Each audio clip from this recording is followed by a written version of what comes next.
Mheshimiwa Mwenyekiti, kazi hii ya ufungaji wa hesabu kwa mwaka wa fedha 2025 ilianza mapema Julai 26 na kwa sasa imekamilika tayari kwa ajili ya kuwasilisha kwa mdhibiti na mkaguzi mkuu wa hesabu za serikali ambaye ni CAG. Uandaaji wa hesabu za kuishia tarehe 30 mwezi wa 6 umezingatia viwango vya kimataifa vya uandaaji wa hesabu za sekta za umma, yani IPSAS, sheria ya fedha, sheria ya manunuzi ya umma ya mwaka 2011 na kanuni zake za mwaka 2013 na 2016, sheria ya fedha ya serikali za mitaa ya mwaka 1982 kama ilivyorekebishwa mwaka 2000. Mheshimiwa Mwenyekiti, tunazo hesabu ambazo tunawasilisha. Kwa hiyo kipengele B ni zile taarifa tunazoziwasilisha. Taarifa ya hesabu za halmashauri zimetayarishwa kwa kuzingatia viwango vya kimataifa vya uhasibu kwa sekta za umma pamoja na sehemu ya 4 ya sheria namba 9 ya fedha za mamlaka ya serikali za mitaa ya mwaka 1982 iliyorekebishwa mwaka 2000 kulingana na matakwa ya agizo namba 31 kifungu kidogo cha 3 la memoranda ya fedha ya serikali za mitaa ya mwaka 2009.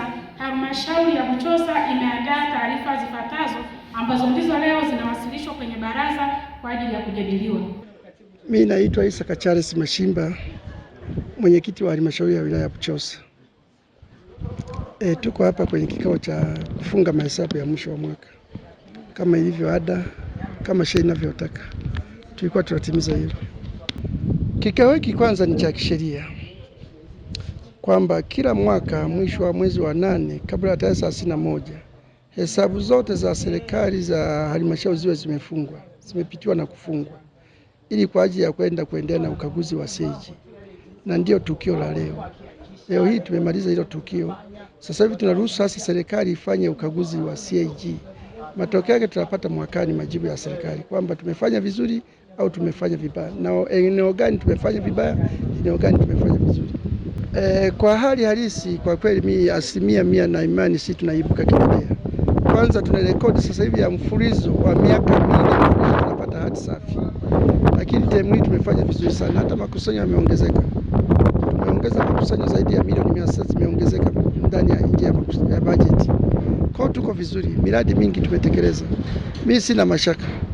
Wataalamu nionao ni wataalamu wazuri, ni wazalendo wa kweli kweli. Hatusumbuani nao. Wana nia ya kuitumikia Buchosa. Na ndio maana naona mafanikio mengi yapo kwa sababu ya hao wataalamu. Tuna mkurugenzi mzuri, tuna timu nzuri ya management iko vizuri. Kwa kweli sina mashaka. Ndio maana nimewashauri kwamba diwani abaki diwani kama hapa akiwa hapa halmashauri. Akirudi kwa eneo lake la kazi ni mwenyekiti wa kamati ya maendeleo, akasimamie maendeleo, kushirikiana na wataalamu walioko kule. Vile vile kushirikiana na wataalamu walioko hapa halmashauri. Ndio neno langu. Lakini wataalamu na wao nawaambia kwamba wafanye kazi sasa hivi kwa juhudi kubwa, kwa sababu kwamba tumewanunulia magari mengi ya vitendea kazi. Ofisi tumeziletea vitendea kazi, zina viti, zina meza, zina kompyuta. Hakuna sababu yoyote ile ya kutotekeleza majukumu ya halmashauri ya Buchosa, kwa sababu kila huduma tumeshatekeleza.